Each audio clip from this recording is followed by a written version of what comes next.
I don't like to complain, but there are days like today where you just are done and you're like, I don't want to do this anymore.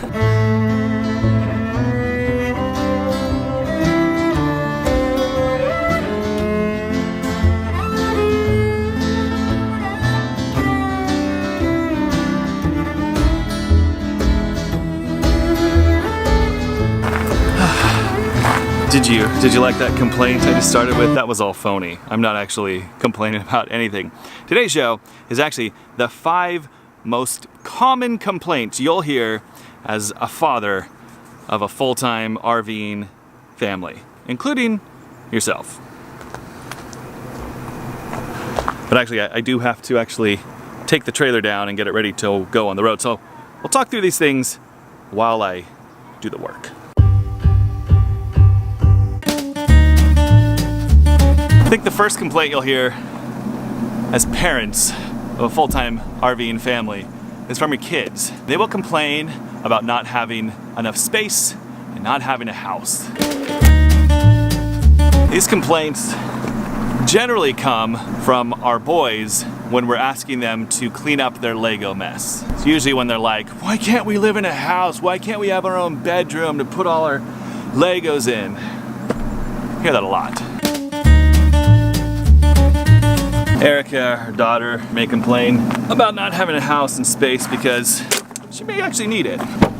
There are times when a teenage girl needs her own space, but throughout the history of our country, shared rooms and houses and spaces and smaller places have been kind of the norm. It's kind of a recent thing that America has felt like we need to live in, 5,000-6,000 square foot homes, and everybody needs not only their own room, but their own bathroom and their own playroom and their own getaway and their own, but we do understand, you need your own space sometimes.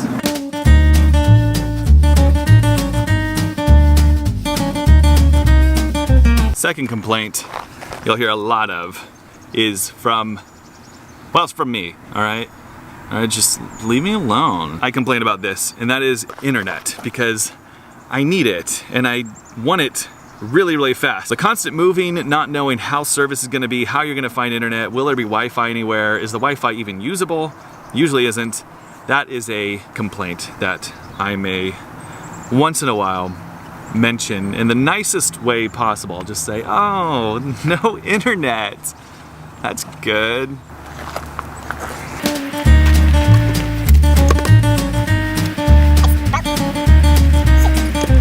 Just broke one of our Christmas lights. The third complaint that you may hear every once in a while, I have to be careful how to word this because my wife, she's wonderful. She's the greatest thing to ever happen to me. So, there's 2 adults in our family, and one of the adults in our family loves to cook. The adult that likes to be in the kitchen more than the other one has mentioned before in the most positive way possible that occasionally the size of the kitchen, which is kind of non-existent, can get a little bothersome. I've never heard anyone complain about that, but that is something that I imagine could be annoying to someone who likes to cook.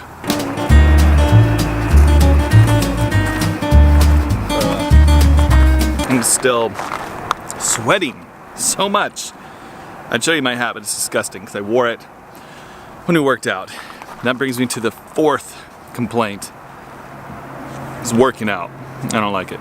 Not actually. We've done pretty darn well with freelance, which has been amazing, but there's still always the problem of trying to get a client to pay on time, which never happens.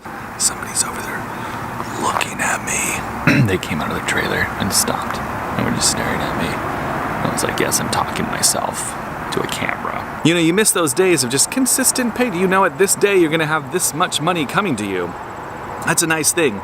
And with freelance, even though it's worked out great, there's still that inconsistency where sometimes we'll go a month and a half. I think we've probably gone almost 2 months before without getting any payment from anybody because you're working on projects and things. So it really forces you to prepare and budget and things like that. Things that we don't like to do. And I know people are gonna be like, oh man, you've got a budget. You don't even know how good your life is gonna be. We just like to spend money it doesn't matter.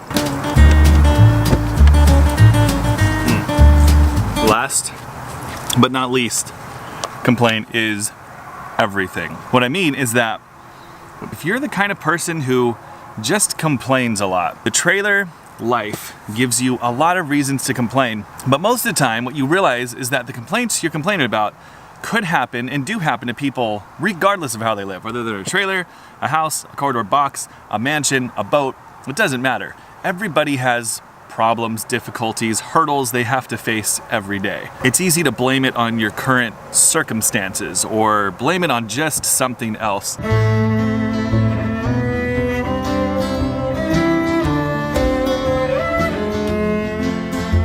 really want to be, we're trying to be very positive, and it's so easy in life to look at the negative things because sometimes in life it feels like there's a lot of them. And sometimes there are legitimate, negative, horrific things that happen to people. The time I'm shooting this, a couple of days ago, was the Las Vegas shootings. Those kinds of things really put things into perspective for you. And you realize that the things that you're complaining about 99% of the time are stupid and meaningless. And all we're doing is looking at that problem like this. And when you have something like Las Vegas or some actual tragedy, actual problem, actual thing happen, you instantly drop your little problem and see it for what it is, usually nothing. And you realize that the majority of your time, if you're that kind of person, if you're kind of a pessimistic, negative person, which I became for a little while, you realize that the majority of the things you're complaining about don't matter. And your complaining doesn't change the circumstance, it just ruins everything for everybody else. The thing I've been so impressed by, and it's really amazing, it's almost like magic, is that when you change your outlook, when you begin to actively work on trying to be positive during times when things happen that are annoying, or you're just having a down day, or there's a legitimate problem that you're facing, if you can stop for a minute, look at the problem, realize this is a problem, this sucks. But then you start to look at the positive things in your life and the positive things going the right way, and you just try to be positive and have a good outlook on life. It is amazing how it seems like everything changes for you. It seems like things go better. It seems like life isn't always against you, but it's for you. And it's just a mental change, it's a mental shift. It's the same mental shift it took for us to actually take the leap into living this lifestyle. We shifted our brain from we can't do it to we are gonna do it, let's figure it out. It's amazing how powerful your mind is, and if your mind is full of negativity and complaining and that sort of thing all the time, it's really an annoying, awful life for you and for the people around you. But when you change that and you actively try, it's not easy, but you actively try to be in every situation, not stupid positive, but just try to be encouraging, try to be positive, try to have a good outlook on life. Man, things really shift and change because you've changed in your head. It's pretty cool. That's it. If you like this video, subscribe to our channel if you would. We would so appreciate that. Super helpful and all that stuff. And you're supposed to say that. If you have a YouTube channel, you're supposed to say, subscribe to our channel. You're supposed to say it like that, but I didn't, so I don't know if you will subscribe. But you should. We'd also love to know from you, I would love to know, what are the most common complaints in your household, for your family, regardless of how you live? And what are some things that you guys do to try to stay positive and try to be less complaining? All right, put them in the comments. We'd love to hear them. Thank you. Thank you. Okay, goodbye.